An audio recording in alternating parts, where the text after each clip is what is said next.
Hi, my name is Ronnie Allen Real, and this is my process speech for week 4 public speaking. Hi, my name is Ronnie Real, and this is why you shouldn't pass up the password. So, did you guys know that in 2023, the most common password is 123456? Yes, 123456 is the most common password. According to cybernews.com, they audited their own services as well as went into some of the open breaches, so stuff that was found and known and publicly available. 123456 was the most common password, and at that point, just give the bad actors your information because any computer nowadays, your phone could solve that in a matter of milliseconds, and instantly. It's not a strong password. You want to use a lot of different characters. But either way, in this speech, I want to share some essential password practices to help you create strong and secure passwords, um, understand the importance of unique passwords for different accounts, and explore additional security measures to protect your digital presence. Um, so that begs the question, what creates a strong password? We want to use special characters, um, lengthy character or lengthy passwords, so somewhere in the range of 12 to 16 characters.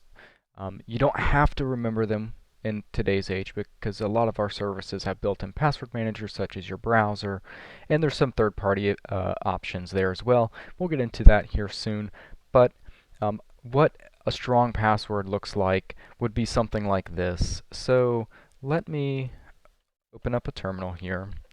And with this, I just want to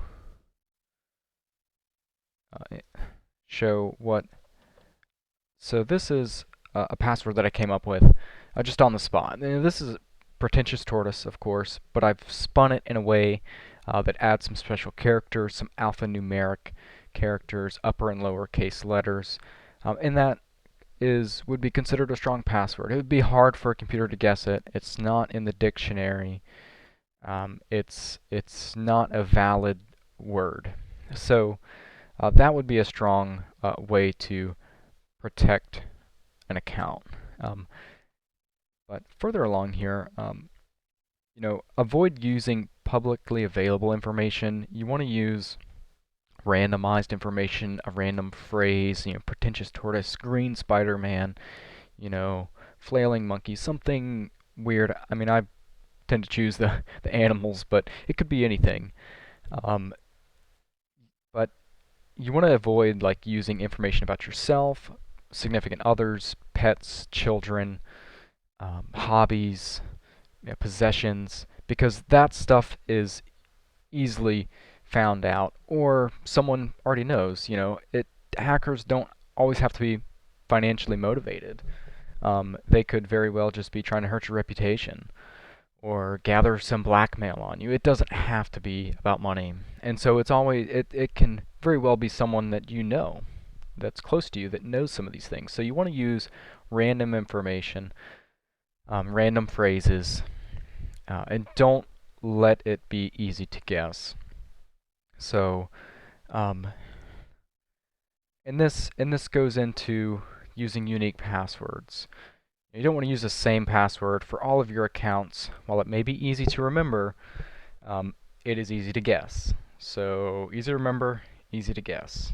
Those go hand in hand with passwords. So you want to use unique passwords across all of your domains, and you don't want to use like an iteration of the same password. You want to use uniquely and significantly different passwords um, to increase the complexity and decrease the attack surface of your digital presence. So by that I mean if someone has hacked into your Facebook account and you use that same password in your banking account, or your personal photos, your Google Drive, something like that, it has your information you don't want to share. If they hack your Facebook account, they've essentially hacked your uh, uh, Google account or banking account. And it's important that's why it's important to use unique passwords.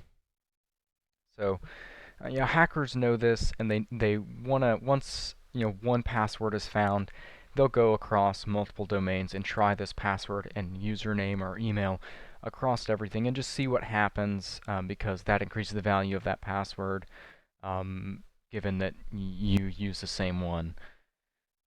So that brings me into password managers. And one that I like a lot is Bitwarden because it's open source, so it's private.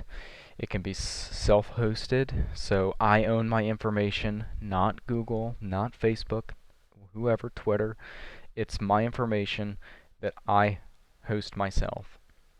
And Bitwarden, it just works well for me because it's on all platforms. I have a web client, a Linux client, a desktop, whatever you have, a phone, browser. It's on everything. So no matter what device I have, I can get access to my passwords and use them across everything.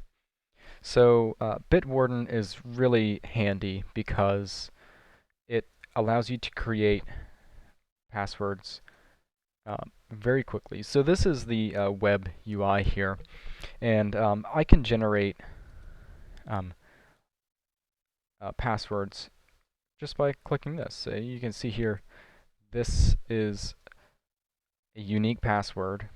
We can also increase the character, the count with them, and then you can assign this, a name. This could be your Facebook and the username or whatever you have. Firefox and Google, they have their own built-in password managers, but they're not as feature-rich as a dedicated password manager. Another example would be like NordPass.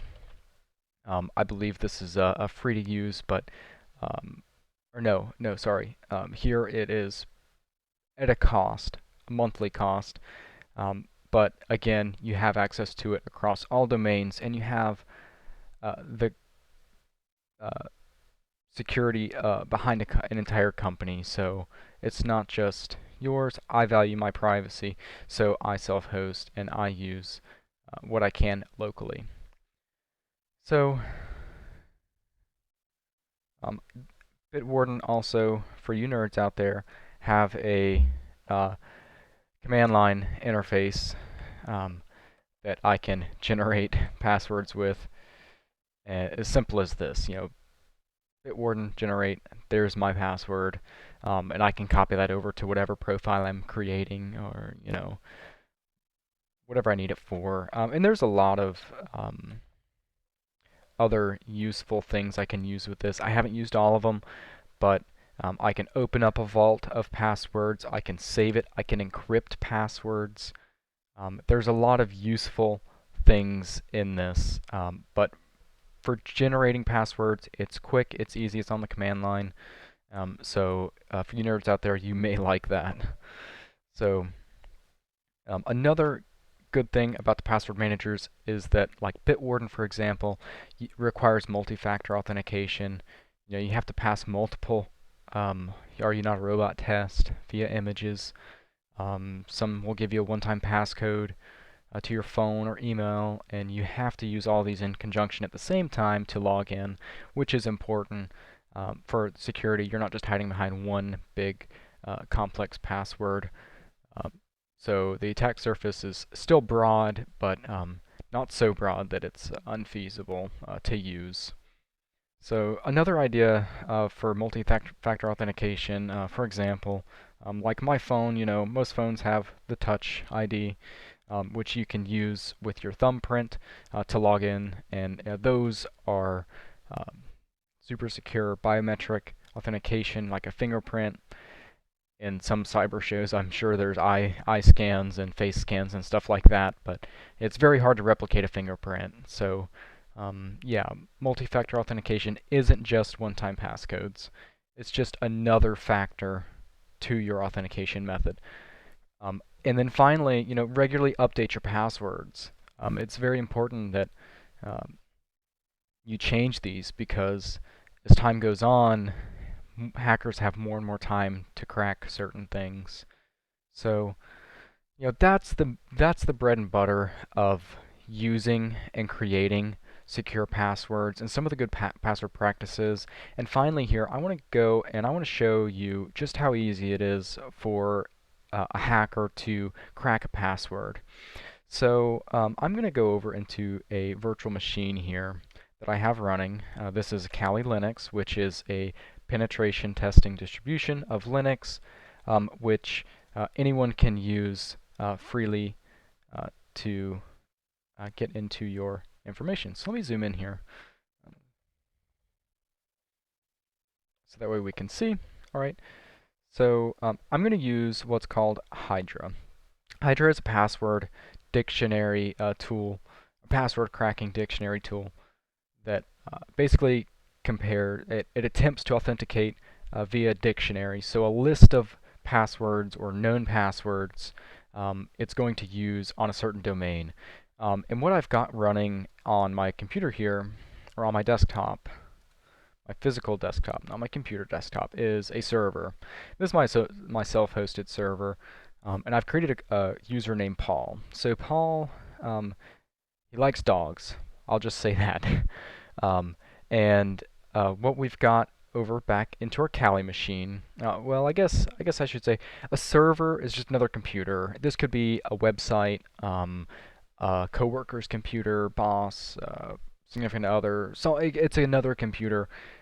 And this alias here up top here is the IP address. So 192.168.0.213 is how other computers and IT professionals detect this computer. And this is how Hydra is also going to know which computer it's going to crack. So in the real world, this would look something like a .com address, or .net, or something like that.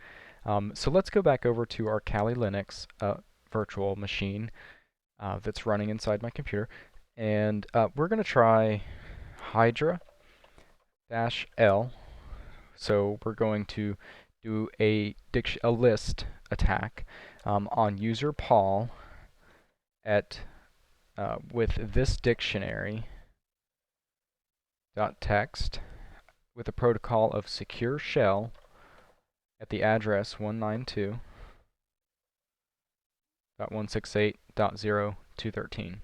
Right, so Hydra is going to attempt to asynchronously attack this computer via secure shell protocol based on that dictionary. I took this dictionary, I created it from a larger known breach, and I set Paul's password to something in that breach. That list is, massive. So it would take literally like 1,700 hours for my computer to crack that, trying at 152 passwords a minute. So let's run this, and let's see. What did we forget here? Do not use military. Reduce task use. Not found. Oh, I know what's going on. So I meant to go into this directory here. All right, let's run that again. So it's attacking, and as you can see, Paul there has a password of doggy12345. So what it did is it enumerated through that list until it found a password that worked. It tried every single one against my server until it found one, and that is essentially how it works. As you increase the length of the dictionary, the longer it's going to take to crack, and it could take a long time, but there are tools available that we can use hundreds of computers to crack one thing, and distributed computing. So 1,700 hours is a lot for me, but not for a hacker. So if I go over to my logs here, this is what it's essentially doing. It's trying to use a certain password for Paul at this address, and it's just trying to authenticate. And if it doesn't match, it goes on to the next one. And my server isn't as secure as some others. It's just super basic configuration, and it's going to tell that okay, someone is trying to log in on Paul with these different passwords and they're getting it wrong. So we're going to boot that IP address. And that's why we see here that from 192.241, it changes that IP address. So it masks itself. That program Hydra is smart. It can change what it looks like so it can continue trying different passwords until it gets it right. And I just want to show that's how easy it is for someone to crack a password. So it's very important that you just understand how easy it is. And that's why it's so important for us to follow good password practices. All right, my name is Ronnie, and this has been my process speech. Thank you.